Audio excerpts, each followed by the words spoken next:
సాయ జ్యోతిష తంత్రం ఛానల్కి స్వాగతం. ఈ వీడియోలో వైఎస్ జగన్మోహన్ రెడ్డి గారి జాతకంలో, ప్రస్తుతము ఆంధ్రప్రదేశ్ ముఖ్యమంత్రి వైఎస్ జగన్మోహన్ రెడ్డి గారి జాతకంలో ఎటువంటి రాజయోగ కాంబినేషన్స్ ఉండడం వల్ల, ఎటువంటి ప్లానెట్స్ యొక్క దశ నడుస్తూ ఉండడం వల్ల సీఎం పదవి అనేది అలంకరించడము, పాలిటిక్స్లో సక్సెస్ని సాధించి ముందుకు వెళ్ళడం అనేది జరిగింది అనేది అనలైజ్ చేద్దాము. అయితే చాలామంది జగన్మోహన్ రెడ్డి గారి చార్ట్ని అనలైజ్ చేయడం జరిగింది. అందులో పరాశర సిస్టంలో ఇప్పుడు నడుస్తున్నటువంటి బుధ మహాదశ ప్రకారము సీఎం అవడానికి కారణమైనటువంటి కాంబినేషన్స్ కూడా చర్చించడం జరిగింది. అయితే ఆయన జాతకం కనుక పరిశీలించినట్టయితే పరాశర సిస్టంలో ఉన్నటువంటి రాజయోగ కాంబినేషన్స్ కంటే కూడా జైమిని సిస్టమ్ ప్రకారం ఉన్నటువంటి దశాభుక్తులు అనేవి చాలా ప్రస్ఫుటంగా చూపిస్తున్నాయి. ఇటువంటి పదవీ ప్రాప్తి, ముఖ్యమంత్రి పీఠాన్ని అధిరోహించడము, ఇటువంటి సక్సెస్కి జైమినిలో నడుస్తున్నటువంటి దశాభుక్తులు, అలాగే జైమిని కారకత్వాలకు సంబంధించినటువంటి గ్రహాలు, వీటి వల్ల ఆ రాజయోగం మనకి చాలా స్పష్టంగా కనపడుతుంది. అయితే ఈ వీడియో చేయడంలో ఒక ముఖ్య ఉద్దేశం ఏంటంటే, ఎప్పుడు కూడా వివాహానికి సంబంధించిన పొంతన కావచ్చు, లేదా వివాహానికి సంబంధించిన అనాలిసిస్ చేసేటప్పుడు, లేదా కెరీర్కి సంబంధించిన అనాలిసిస్ చేసేటప్పుడు, ఇటువంటి రాజకీయాల్లో కూడా సక్సెస్ ఫెయిల్యూర్స్ గురించి అనాలిసిస్ చేసేటప్పుడు పరాశర సిస్టంతో పాటుగా జైమిని సిస్టమ్ ప్రకారం కూడా అనలైజ్ చేయడం వల్ల చాలా క్లియర్గా మనకి కన్ఫర్మ్డ్గా, కాంక్రీట్గా ఒక కంక్లూషన్కి రావడానికి సహాయపడుతుంది అనాలిసిస్ అనేది. అయితే జైమిని సిస్టమ్ కూడా పరాశర లాగే చాలా ముఖ్యమైనటువంటి ఒక దశ సిస్టమ్. ఎప్పుడైతే మనం ఒక చార్ట్ని పరాశర సిస్టమ్ని అనలైజ్ చేస్తామో, జైమినిలో కూడా అలాగే చేయడం వల్ల మనకి మరింత క్లియర్గా రిజల్ట్స్ అనేది అర్థమవడానికి హెల్ప్ అవుతుంది. జైమిని మహర్షి కూడా పరాశరుడు శిష్యుడే కాబట్టి జైమిని పద్ధతి అనేది పరాశరకి విరుద్ధమైనటువంటి పద్ధతి కాదు. పరాశరుడు కొన్ని కారకత్వాలను సూచించడం జరిగింది. ఉదాహరణకి ఆత్మకారక, సమాజకారక, భ్రాతృకారక, ఇటువంటి కారకత్వాలను సూచించడం జరిగింది. అయితే జైమిని మహర్షి దాన్ని విస్తారంగా, ఇంకా విస్తృతిగా ఎక్స్పాండ్ చేసి సూత్రాలను రచించి గైడ్లైన్స్ ఇవ్వడం అనేది జరిగింది. కాబట్టి ఎప్పుడు కూడా ఒక జాతకం అనాలిసిస్ చేసేటప్పుడు జైమిని పద్ధతిలో కూడా అనలైజ్ చేయడం అనేది మనకి ఇంకా క్లియర్గా రిజల్ట్స్ని ఐడెంటిఫై చేయడానికి ఉపయోగపడుతుంది. అయితే ఈ జైమిని సిస్టమ్ ఎక్కువగా ప్రాచుర్యంలో లేకపోవచ్చు.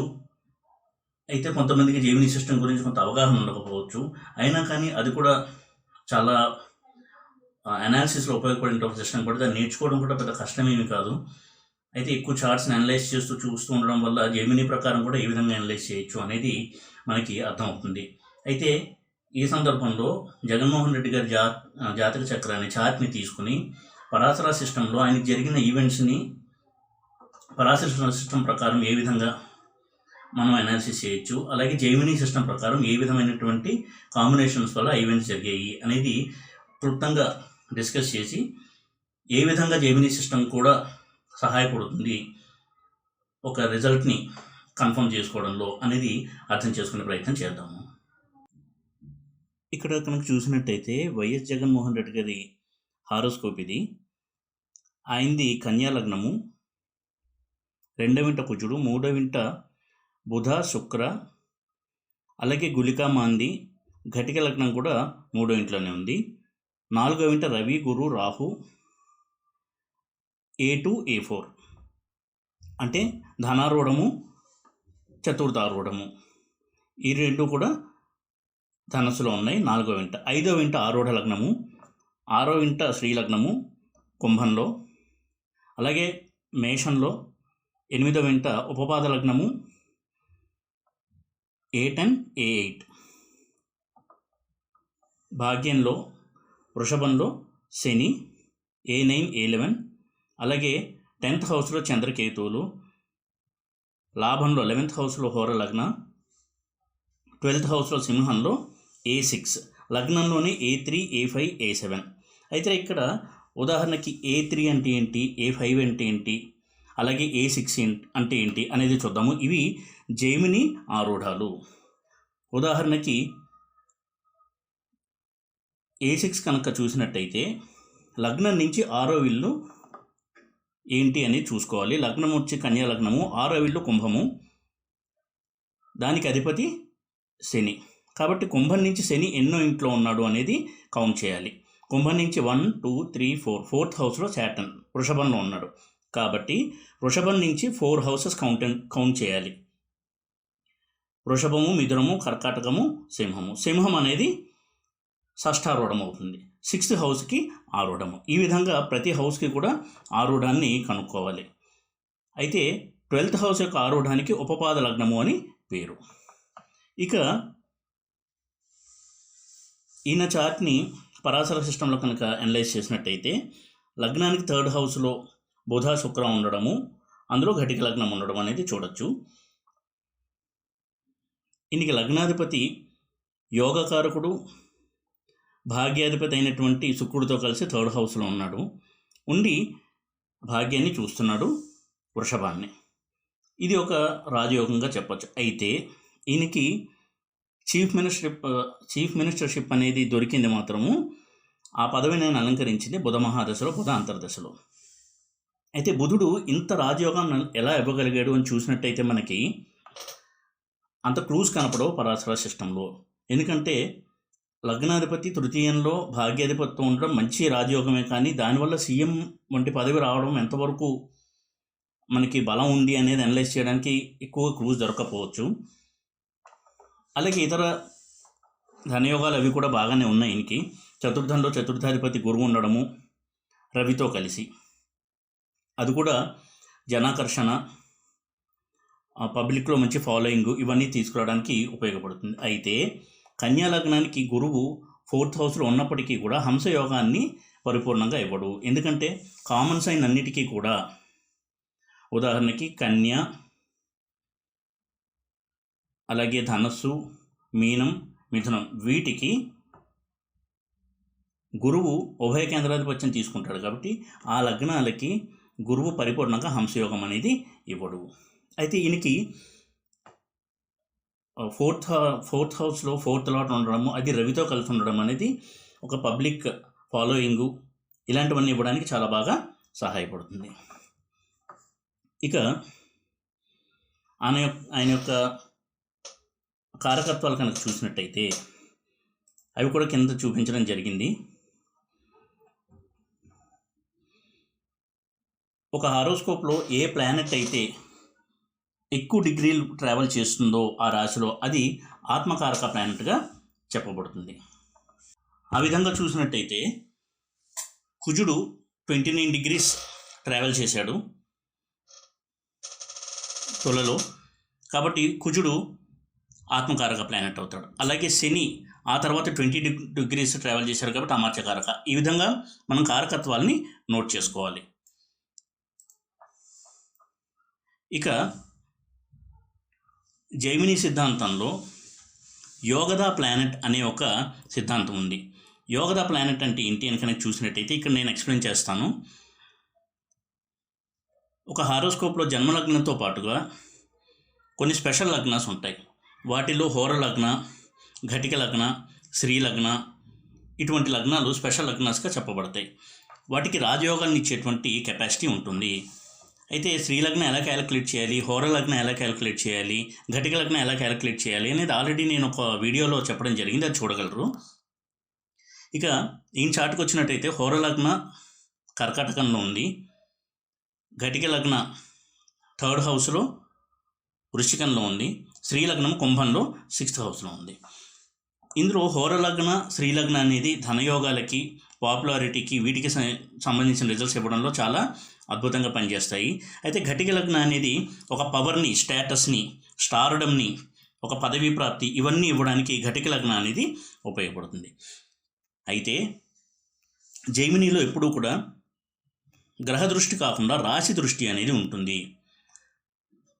స్థిర రాశులు చరరాశులను చూస్తాయి, చరరాశులు స్థిర రాశులను చూస్తాయి. అలాగే కామన్ సైన్స్ అంటే మిథునము, కన్య, ధనస్సు, మీనం ఇవి పరస్పరం చూసుకుంటాయి. ఇక్కడ రాశి దృష్టి అనేది మనం గమనించాలి. అయితే ఒక మూవబుల్ సైన్ పక్కనే ఫిక్స్డ్ సైన్ ఉంటుంది. ఉదాహరణకి మేషానికి పక్కనే వృషభం ఉంటుంది. మేషం అనేది మూవబుల్ సైన్ అంటే చరరాశి, వృషభం అనేది స్థిరరాశి. పక్క పక్కనే ఉన్న స్థిరరాశి చరరాశి చూసుకో.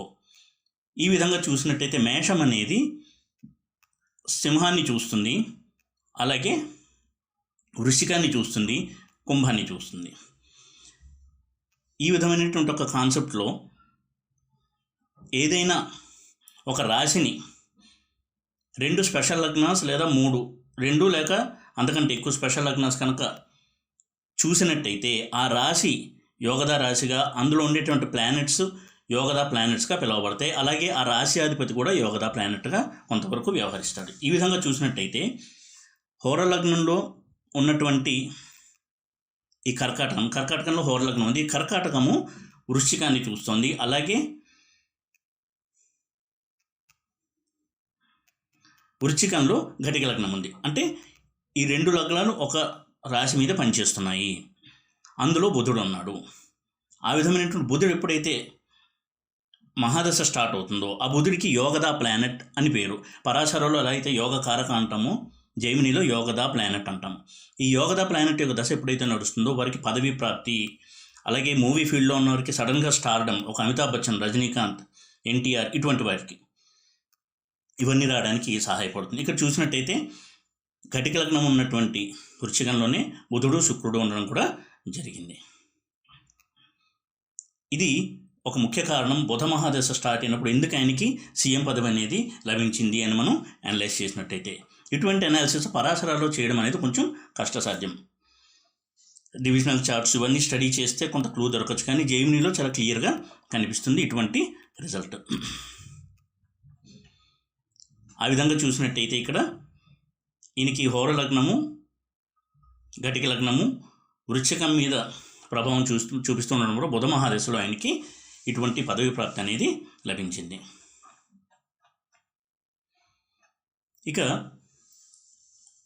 ఆయన యొక్క తండ్రి మరణం ఎప్పుడు జరిగింది అని చూసినట్టయితే జైమిని మకర చరదశలో, కుంభ అంతర్దశలో జరిగింది. అయితే జైమిని సిస్టంలో పితృకారక గ్రహాన్ని కనుక్కోవడానికి కొన్ని సిద్ధాంతాలు చెప్పారు. దాని ప్రకారము ఆయనకి రవి, గురు ఇద్దరు కూడా పితృకారకత్వాన్ని వహిస్తారు. ఈ విధంగా చూసినట్టయితే ఆయన చార్ట్లో రవి గురులు ఇద్దరూ కూడా మకర మహాదశ నడుస్తోంది, కుంభ అంతర్దశ. మకర మహాదశలో ఉన్న రాశి ఏదైతే ఉందో ఆ రాశికి 12వ ఇంట్లో పితృకారకత్వాన్ని వహిస్తున్నటువంటి, అంటే నైసర్గికంగా పితృకారకుడైన రవి, అలాగే జైమిని ప్రకారం పితృకారకుడైన గురువు ఇద్దరు కూడా వ్యయస్థానంలో పడిపోయి రాహువుతో ఉండడము, అందులోనూ ధనస్సులో ఉండడము. ఎప్పుడు కూడా జైమిని సిద్ధాంతంలో గుర్తుపెట్టుకోవాల్సిన ధనస్సు అనేది అగ్నితత్వ రాశి. అందులో accidents, fire accidents, major blows, పెద్ద పెద్ద దుర్ఘటనలు జరగడానికి ధనస్సు అనేది ఒక కారకత్వం వహిస్తుంది. అటువంటి హౌస్లో పితృకారకత్వం వహించినటువంటి రవిగురులు ఇద్దరూ ఉండడం, అందులోనూ రాహువుతో ఉండడము, దీనివల్ల ఆయన యొక్క తండ్రి గారు ఒక ప్రమాదంలో మరణించడం అనేది జరిగింది, వైఎస్ రాజశేఖర రెడ్డి గారు ఆ మహాదశ నడుస్తున్నప్పుడు. అయితే ఇంకా డీప్గా అనాలిసిస్ చేయొచ్చు, వేరే వీడియోలో చేసే ప్రయత్నం చేస్తానది. ప్రస్తుతానికి ఇక్కడ జైమిని ప్రకారం ఎలా చూడొచ్చు అనేది ఇక్కడ చెప్పడం జరుగుతుంది. అదేవిధంగా పరాశర సిస్టంలో శని మహర్దశలో, శుక్ర అంతర్దశలో రాజశేఖర రెడ్డి గారి మరణం జరిగింది. అయితే మారకాధిపతి అయిన శుక్రుడు, సెకండ్ లార్డ్ అయిన శుక్రుడు ఆయుష్కారకుడైన కుజుడితో పరస్పరం పరివర్తన చెందడము, శని శుక్రుడిని చూస్తూ ఉండడము, ఇటువంటి కొన్ని కాంబినేషన్స్ వల్ల ఆ శనిలో శుక్ర వచ్చినప్పుడు రాజశేఖర రెడ్డి గారు ప్రమాదానికి గురవడం అనేది జరిగింది. ఎప్పుడు కూడా శనిలో శుక్ర అంతర్దశ, శుక్రలో శని అంతర్దశ కొంత ప్రాబ్లమెటిక్ దశ అంతర్దశలుగా మనం ఎప్పుడు కూడా గమనించాల్సి ఉంటుంది. ఇక ఆయన జైలు జీవితాన్ని గడిపినటువంటి టైం చూసినట్టయితే కుంభ మహాదశలో వృశ్చిక అంతర్దశ నుంచి మీన మహాదశలో మిథున అంతర్దశ వరకు ఆయన జైలు జీవితాన్ని గడిపారు. ఇక్కడ మకరం అనేది A6 దృష్టి కలిగి ఉంది. అలాగే కుంభం మీద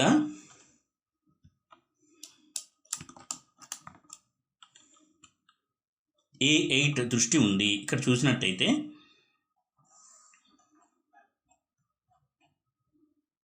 A6 అనేది మకరాన్ని చూస్తోంది,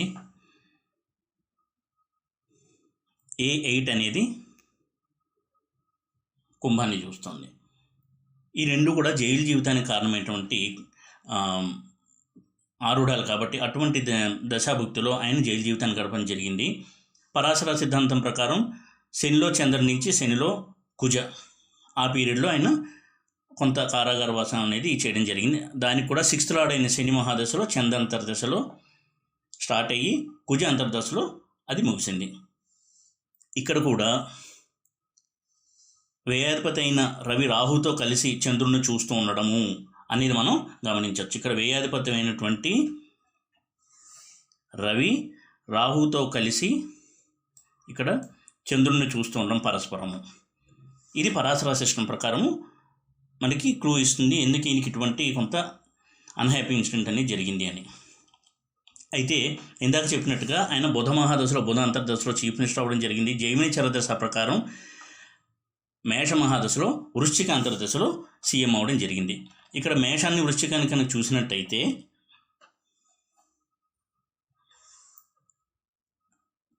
వృశ్చిక రాశిలో ఘటిక లగ్నం ఉంది, హోర లగ్నం కూడా చూస్తోంది రాశి దృష్టితో.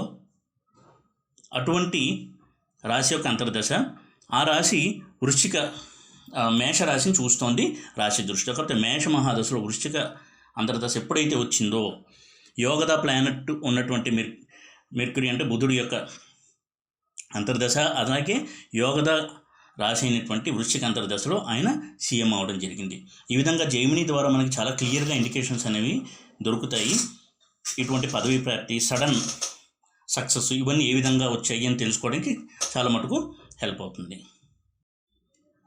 అలాగే నందమూరి తారక రామారావు గారి చార్ట్, ఎన్టీఆర్ గారి చార్ట్ కనుక చూసినట్టయితే ఆయనకి లగ్నం నుంచి 12th హౌస్ అనేటువంటి కన్యలో శ్రీలగ్నము ఘటిక లగ్నం రెండూ ఉండడం జరిగింది.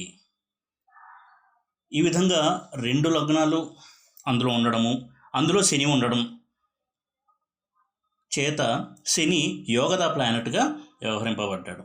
అలాగే కన్యకి అధిపతి అయినటువంటి బుధుడు కూడా బాగా యోగాన్ని ఇస్తాడు యోగద ప్లానెట్ లాగే. ఈయన యొక్క ప్రస్థానం కనుక చూసినట్టయితే శని మహాదశలోనూ ఈయన సినిమాల్లో స్థిరమైన స్థానం సంపాదించుకొని చిరస్థాయిగా నిలిచిపోయేటువంటి పేరు ప్రఖ్యాతుల్ని సంపాదించుకోవడం జరిగింది. అది శని మహాదశలో సంభవించింది. కాబట్టి ఇక్కడ శని యోగద ప్లానెట్గా చాలా చాలా అద్భుతమైనటువంటి రిజల్ట్స్ని ఇచ్చారు ఆయన యొక్క జాతకంలో. ఇక్కడ జైమిని సిద్ధాంతం ప్రకారము యోగద ప్లానెట్ యొక్క ప్రభావాన్ని మనం గుర్తించవచ్చు. అదేవిధంగా అమితాబ్ బచ్చన్ గారి చార్ట్ చూసినట్టయితే ఆయనకి కర్కాటకంలో హోరలగ్నము, అలాగే తులలో ఘటిక లగ్నం ఉన్నాయి. రాశి దృష్టి ద్వారా ఈ రెండూ కూడా వృషభాన్ని చూస్తూ ఉన్నాయి. కాబట్టి అందులో ఉన్నటువంటి శని యోగద ప్లానెట్ అవుతాడు. శని మహాదశలోనే అమితాబ్ బచ్చన్కి స్టార్డమ్ వచ్చింది. గురు మహాదశలో కొంత స్ట్రగ్లింగ్ పీరియడ్గా నడిచినప్పటికీ కూడా శని మహాదశలో తిరుగులేని ఒక యాంగ్రీ యంగ్ మ్యాన్ ఇమేజ్తో చిరస్థాయిగా ఆయన తన యొక్క స్థానాన్ని బదిలీ చేసుకున్నాడు. ఇక్కడ కూడా శని యోగద ప్లానెట్ ఎంత అద్భుతమైన రిజల్ట్స్ ఇచ్చాడో మనం గమనించవచ్చు. అదేవిధంగా తమిళ్ సూపర్ స్టార్ రజనీకాంత్ గారి జాతకంలో చూసినట్టయితే ఆయనకి ఘటిక లగ్నం అనేది మిథునంలో ఉంది, శ్రీలగ్నం అనేది ధనుస్సులో ఉంది. ఈ కామన్ సైన్స్ అంటే మిథునము, కన్యా, ధనుస్సు, మీనం ఇవి పరస్పరం చూసుకుంటాయి. కాబట్టి ఈ రెండూ కూడా కన్యని చూడడము, అందులో శని ఉండడము. కాబట్టి శని ఇక్కడ యోగద ప్లానెట్ అయ్యాడు. ఈయన విషయంలో కూడా శని మహాదశలోనే ఈయనకి అద్భుతమైనటువంటి యోగాన్ని ఇవ్వడం జరిగింది. పరాశర సిస్టంలో చూసినట్టయితే ఎన్టీఆర్ గారి జాతకంలో కావచ్చు, అమితాబ్ గారి జాతకంలో, అలాగే రజనీకాంత్ జాతకంలో శని మహాదశ అంత అద్భుతమైనటువంటి రాజయోగాన్ని ఎలా ఇచ్చింది అనేది మనకు క్లూస్ అంత ఈజీగా దొరకవు.